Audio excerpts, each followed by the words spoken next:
Welcome everyone to our Monday morning AMA. I feel like it's been such a long time. Happy New Year. It's been 6 weeks maybe since I've been here. Dr. Simons is out today, so it's me, Michelle Kennedy, nurse practitioner in the Raleigh location of Dr. Simons Metabolic Weight Loss. And I have with me in Dr. Simons' place, Lovey Watson, who's been on here before. You saw her with Doc. She did a fantastic job, so we had to have her back.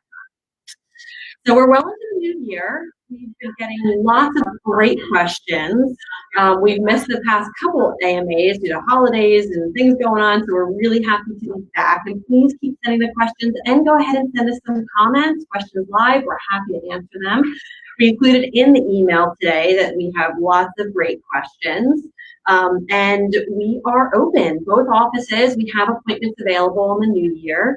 So give us a call either in the Raleigh location. We're on Falls of News Road, next to Piper's Tavern across from Lafayette Village, very close to 540. And then the Durham location near the South Point Mall. So give us a call. Let us know if you're able to come in. Great. If not, we have phone visits available. So I know that things haven't changed a lot. Things are still pretty scary. A lot of people are still staying home, understandably. That does not mean that your treatment plan has to lapse. You can still get your medication. We can still do your visits and answer questions and support you over the phone. And it can be completely touchless. Even if you wanted to pick up your meds from our on-site pharmacy, you can do so just by pulling in, and we will come out and give it to you through your car door. Okay, so we are staying safe here. And we are not currently masked, but when patients want us to mask, we will mask. Most of us are masked full-time now in the office, and our patients masked as well. So we probably want to get on to the show. So thank you to everyone who's logged in right now and is live with us. We really appreciate you attending. And this will be recorded, so if you want to share it with anyone afterwards, go ahead. So we're going to start with a question from Regina from Durham that we've been answering for the past few weeks now. Do you believe in setting New Year's resolutions when it comes to weight loss? You've heard this, right? I've done this. I've done this. Not recently. What's your experience with this? Because you've had a wonderful journey. I have not been successful with setting a New Year's resolution when it comes to weight loss. Because it overwhelms me when I don't reach a certain goal or certain, when I set an expectation for myself and I don't meet it, I get discouraged. And I don't fall off the wagon. I jump off the wagon and rolls over me and backs up, and then I get more discouraged and I gain 20 pounds and turn suddenly and everything else. But that's my experience. Right. It can be different for different people. So I will say we've gotten this question from individuals who are very pro resolutions, and a new year just happens to be a good time for them to feel like they can set goals that maybe in a previous year they either weren't able to attain or didn't feel ready enough to set goals about and execute those goals. So it depends on the person. I will say this. I love goals, but I really like short-term goals. It's okay to have long-term goals, but those shorter, attainable goals are so important to stay motivated and to feel like you're succeeding. And I think coming to a practice like ours, even if it's not ours, just going somewhere where you have support is going to be part of the plan, because whether it's a New Year's resolution or whether it's just a random goal, it's going to happen. It's part of the journey, and you need people in your corner reminding you that this is what happens. It's okay, right? We're human. We make mistakes. We feel cake. We drink something we wouldn't normally. It's not part of our plan. You know what? Keep going. Keep going. Because what's the other alternative? You just totally give up. And the only way you can fail is by not trying at all. I say that all the time to patients. The only way you're going to fail is by completely stopping trying. As long as you're trying, you're winning as far as I'm concerned. And the shortest, most measurable initial goal you can have, come in. Make an appointment. Just come. That is an excellent. And don't wait till you've lost 10 pounds, 4 pounds, 5 pounds to come in and feel like, oh my gosh, they're going to judge me. I've had a horrible holiday, and nobody's going to feel any guilt. You've already done that yourself. They're not going to do it. We're not going to do that here. If nothing else, we're going to celebrate the fact you walked in, or made the phone call, or took the next step to do something different than you do. 100. Yeah, we do not judge. We are not here to judge.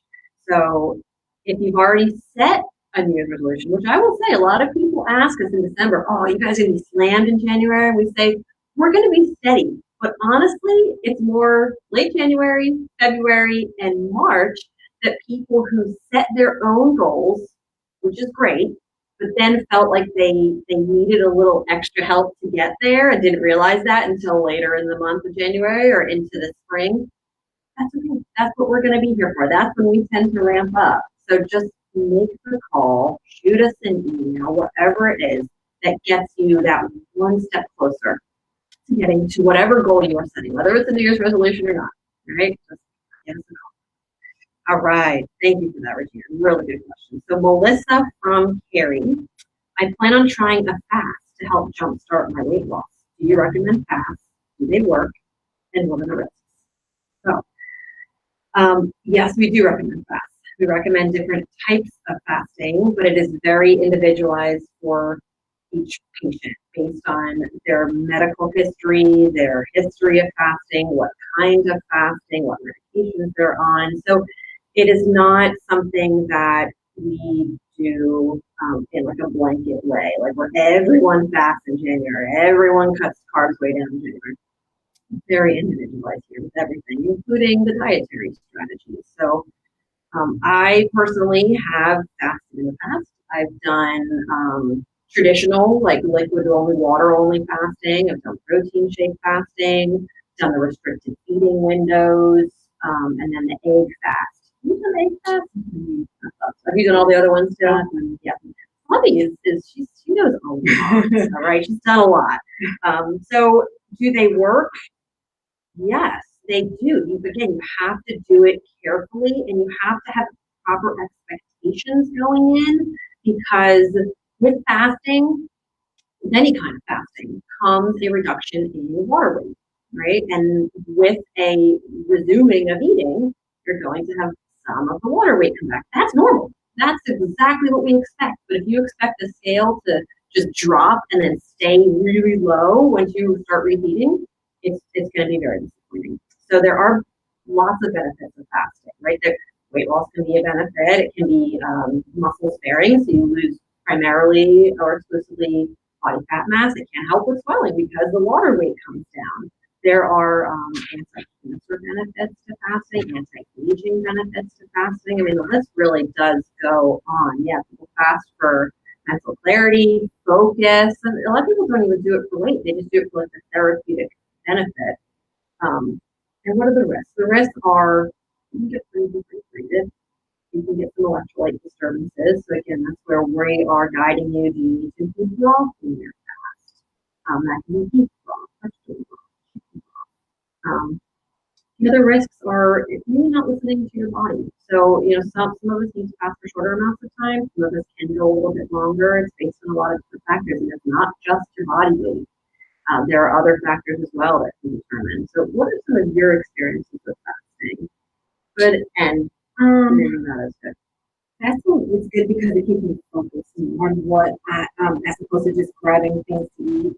It helps me prepare because I know that I'm not going to eat this, I'm not going to eat this, I'm going to eat this. I need to make sure, especially with the egg fast. You have an egg. I don't want things to be with eggs. You're going to eat eggs. Right. What are the different ways I can make eggs? Am I going to include raw? What types of raw? What am I going to eat? Am I going to be in the middle of a meeting? Am I going to be in some home? So with fasting, it helps me to prepare. On the other hand, the negative, the same thing. Again, it causes you to be creative and and also to reach out to other people to help you to stay on. Co-workers, spouse. And I think there's a couple of really important points. Is one, it can be really simple, which is kind of nice because when you're trying to find, do a very specific eating plan, you have to buy specific ingredients or specific, food. You have to be really careful and weigh things. But fasting is pretty much, either you don't eat or you eat very specific things over and over. And The flip side is that can get really monotonous. So a lot of times if we are going to recommend fasting, it's for pretty short periods of time, or it's with a cycling where you do it for a little bit and then you stop and you go back and you do it again and you stop. And we've mentioned the egg fast a couple of times. A lot of our patients in the Raleigh office, I think, are really familiar, probably in the derm office too, but our registered dietitian support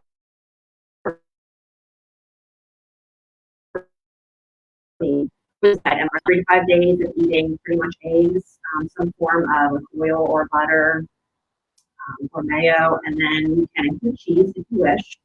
And we usually just tell people to Google the egg fast because there's a ton of great information online. We also have some recipes online that include eggs that you can use. So check out simonsmetabolics.com, and we have blogs that talk about fasting as well. So visit our website for that. Really good questions. We really get those questions about fasting all the time.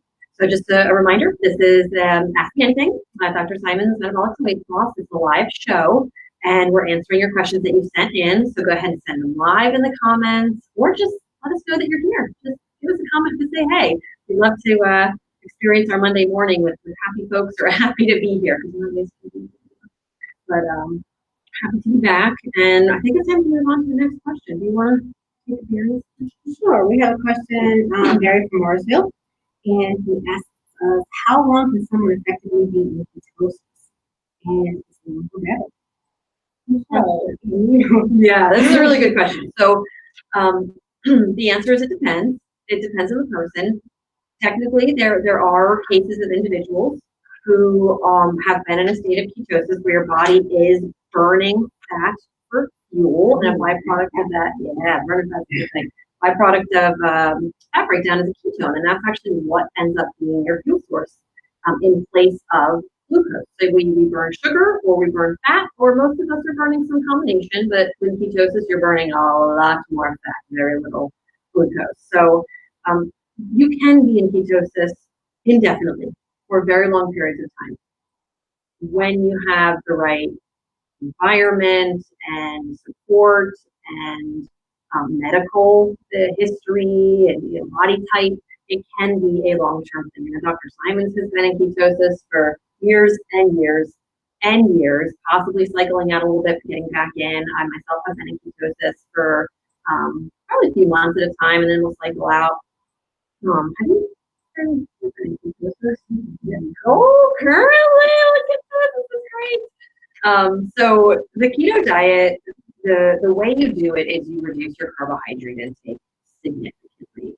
So most individuals can get into ketosis under about 50 grams of carbohydrate intake per day. Other people need to be a little bit lower. Again, that really just depends on the person. It depends whether you have any existing blood sugar issues, whether you've done the ketogenic diet previously or some version of it. So that's something that is good to have guidance on. Of course, Dr. Simons is also the casual keto doctor. So we have tons of information on our website as well as his website, casualketodoctor.com, and then his Instagram page with lots of good recipes for individuals who are interested and not quite sure what to eat or how to make it tasty.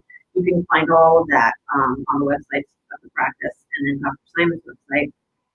Is longer better as far as the length of time you're in ketosis? It can be, for sure. It can be. It can be very therapeutic for individuals who benefit in multiple ways, not just for weight loss, but for other things. They use a ketogenic diet to prevent epileptic seizures in individuals who do not get relief from medications, and they will be in ketosis their entire life, or they will have intractable seizures, which could be fatal. So it can save people's lives. That's not everyone. So in our practice, a lot of our patients, depending on their blood sugar and their medical history, again, a lot of these factors are really important. We'll have them maybe cycle in and out of ketosis, especially women who are still fertile. Sometimes they will do a little bit better, having a little bit more carbohydrate, depending on whether they're on their menstrual cycle. But then there are women who spend decades in ketosis and they have babies and then they do fine. So I cannot stress the individuality enough here. Barry, for you, I will say as a man, usually the ketosis is a bit of don't want to say easier, but it can be a little less challenging for men to get into and sustain ketosis than it can for women. And again, hormones play a role in that, and just the way the eating is and the schedule. It can be really easy to just eat a lot of meat and eggs and some vegetables. For some versus others, it can be a little harder, but give us a call because we deal with ketogenic diets and being ketosis day in, day out. And personal experience, you do ketosis right now. How cool is that? So thank you for that question, Barry. And if you want more information on keto, remember our website. We have blogs, we have recipes, other AMAs. We really talk about keto probably on most every of these AMAs, and we have lots of those to rewatch if you want to. So let's move on. Marco from Raleigh. What's the best way to encourage your spouse to seek weight loss treatment? I love this question. We get this question. Yeah. So we. It's a delicate subject. Yeah, you have to kind of know who you're talking to and how they receive information, how they respond to information and guidance. So a lot of our patients, they're very willing to kind of share their experience, and they end up, by meaning to or not, getting friends to come and getting spouse to come and getting sister to come and getting mom to come, and maybe their teenage or college age kid wants to come too. And we love that. But we get that sometimes it's a little harder for the people who want to come to actually encourage them to do so.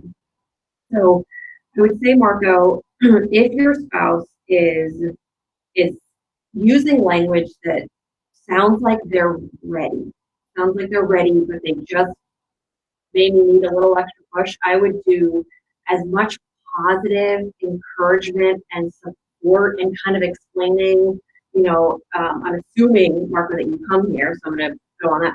Like, I go and they're welcoming, they're not judgmental, and hey, they have a discount when a spouse comes with them. They told me that it actually is more affordable if you come with one of your loved ones, a family member, because that's the way you get a discount and you have the support and encouragement of being together. You also invite your spouse to come. If you're a patient, invite your spouse to come and tell them that you need help, you need support, and how can they support you? So if they're supporting you cooking and shopping, it's kind of maybe the trickle down theory. And if that's something that they really want, ask them how they want to do it, because this might not be the right route, or it may be the route that they're looking for but are afraid to ask for help. Asking, well, what is it that you want to do to get to the point that you want to get to, not where I want you to be, but and this is what I'm doing. We can do it together. Yes, and I think with everything, it comes back to expectations. I think as hard as it can be to love someone and want something for them, if they don't really want it for themselves or are not ready yet, maybe they want it but they're just not ready, then we have to be patient with them and not discourage or belittle or get angry with. I know it's hard not to, but it's really important that people kind of come to this on their own and want to be here, because it's very rare. Every once in a while we'll have someone who they are not the one who really wants to be here, and they're not successful. You cannot be successful if you're really not invested in it. So I think Lovey's point of meeting them where they're at, finding out where they're at, and trying to just offer, do you want to know more? Do you want to watch an AMA? Do you want to come to my appointment with me? I think that's really, really helpful. And we, behind us here, we have all kinds of products. I know a lot of people are worried, I don't want to just eat nasty food in order to lose weight. Bring a couple of bars or some of these chips home. Once they realize that that's the kind of stuff they can have, and we really do encourage a lot of real whole tasty food, then we need that. So our products can be a nice little foot in the door as well. Because one thing you don't want to do is have some, because when someone's not ready, they're not ready. it's not going to be successful for them. They're going to feel like a failure if they don't meet their goal or the goal that you have set. Yeah, we don't want to force an initial experience that ends up being kind of a sour experience for them. So, you do anything you can, Mark. We're here to support you and help. I'm going to move on to Joan from Durham. I'll let you take this question. Go for it. Joan from Durham asked, I had bariatric surgery 2 years ago, and I'm starting to really struggle with weight gain again. Do you treat many bariatric patients? Absolutely, yes, yes, yes, yes, yes. And I'm going to raise my hand and say I am I understand. I had bariatric surgery and I found that, oh, I was eating and I can do this and I can eat and I was still losing weight until a certain point, and then I started to gain it all back. Because you learn to trick your stomach. You don't eat the portions that you eat, but you eat the same amount over the course of time. It's the same calories, the same food, the same bad stuff that you were eating before your surgery. Even though you say, oh, I'm not going to put this back on. When I get the surgery, this could be the end of it. No, because weight gain and obesity is a disease. And I have to daily treat my disease.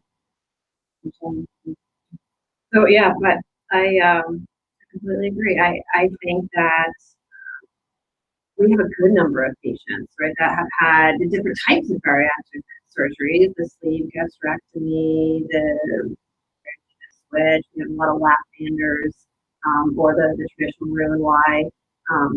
So it in no way is a failure on your part that you are regaining weight. Bariatric surgery is a wonderful tool that we have in our toolbox.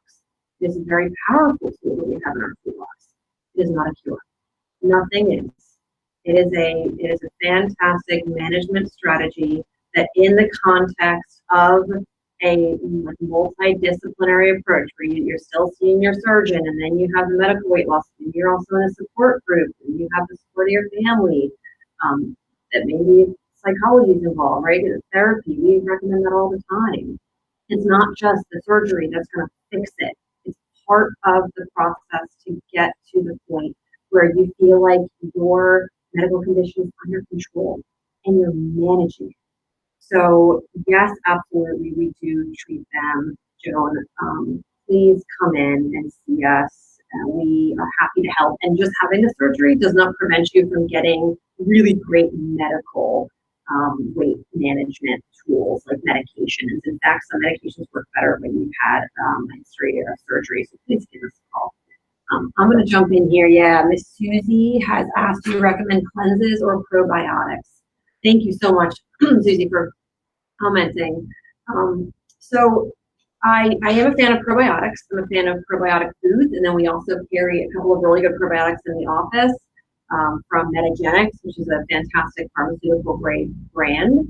And as far as cleanses, I understand their popularity. I'm supportive of patients who are doing things like juice cleanses or taking the probiotics or doing maybe some natural laxatives like magnesium. I love magnesium to just make sure they stay regular. However, I am not a big fan of doing really expensive type of cleanses where it's meant to just completely like clean your mouth. Like a colonoscopy prep is not my idea of a health tool, right? We have a specific purpose for that, and that's because you need to go get a procedure. But things like coffee, right? Enemas, yeah, there definitely are good medical uses for that. From a weight loss standpoint, I am not a huge advocate of doing these types of cleanses that we'll see maybe if we watch TV late at night or if we are scrolling on Facebook and we see certain things pop up over and over about all this money we need to spend for these couple of pills and then this juice thing. And so be very careful, be a savvy consumer, ask us questions. We can vet out things and make sure that it's safe and makes sense and is worth it. But in general, probiotics, yes. Cleanses, drink lots of water. That's the best way to cleanse yourself. Honestly, be really well hydrated and eat clean, whole, unprocessed food. That's better than any cleanse out there. And it doesn't really cost any money. So thank you for that question. So we're going to move on to Ebony from Durham, is it true that you can avoid the keto flu by eating more salt? It can be. So for a lot of people, salt is the culprit. So the keto flu is something that people can experience when they first enter ketosis, where they have maybe the onset of some body aches or fatigue or headache, where their body's transitioning from using sugar to using the ketones or the fat, right, the byproduct of the fat breakdown. And it can involve a depletion of things like sodium and potassium and magnesium, which can make you feel just kind of flu-like, and sodium can help. But I mentioned a couple others. Potassium may be necessary as well. Magnesium may be necessary as well. So I am a fan of increasing salt with keto. It's really in the literature that we need more sodium as well as other electrolytes when we are in a ketogenic state. So the simple answer is yes. I think you do need more salt. Will that completely solve your keto flu? Maybe not completely, but it can really help you feel better. So full salt broth, what do you use? You just do like salt on your food, you drink broth in ketosis, both of that thing. So yeah, salt more, see if that helps. If it doesn't, cucumbers and salt are good. If it doesn't, let us know. We can guide you on maybe if there's another electrolyte or something else that needs to change. And drinking plenty of water is important as well. If you can get a little dehydrated and think you just need something else, in fact, you just need water. So thank you, Ebony. Do you have anything else to add about Emily's question? Okay. So you want to say Tyler's question? Sure. Tyler from Marshville. This is a great New Year's question. I work out a lot, many weights, but it's impossible for me to drop weight. Any advice for a weightlifter that needs to keep calories up? Ooh, good question, Tyler. All right, so it can be really difficult. So just to confirm your experience, when you're lifting a lot of weights, you can get hungrier, and then it can be really hard to lose weight versus maintain body weight. So the individuality is very important, right? It depends. Are you trying to lose overall weight? Are you just trying to lose inches? Where are those inches? When it comes to weight loss, are advocates of weight training in a subtle way, like body weight stuff or resistance bands, because we understand that when you lift heavy weights, when you lift a lot, you get really hungry, and your body can go into this kind of collection mode instead of a nice food mode. So we do encourage more like lighter cardio, stretching, walking, yoga, swimming. But we do have patients who also do things like Pilates or Piyo, just Pilates and yoga together. It's possible you may need to, Tyler, cut back a little bit on your weightlifting so that your appetite is a bit more controlled, and that way we can get your calories down a little bit. And then we talk about carbohydrates. If you came in for an appointment, we talk about how many carbs you're eating, when are you eating them? Are they right before exercise? Are they right after exercise? Because timing of carbohydrate matters, timing of calories matters, especially around a regimented exercise routine. What is your experience? I know you're starting to work out here. Yes. You're in ketosis. It's the same thing. When I started grabbing this, and I had to back out of the heavy lifting. It's more functional weight, more of the bands and stretching, a lot of stretching.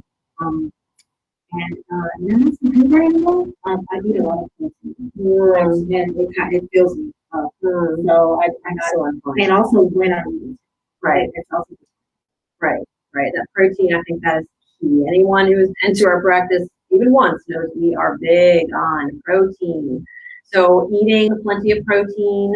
If you are lifting a lot, you may need to eat every 3 to 4 hours. A good 30 to 40 grams of serving of protein. You can get that in different things like animal meats or eggs or yogurt or protein products, protein shakes, bars, chips, and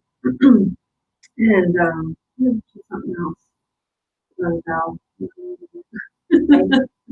Maybe. Protein was really, really important. The timing of it is really important. Yeah, I think that's probably the main thing. Oh, and being ravenous. So we have appetite suppressants. We use medication for weight loss.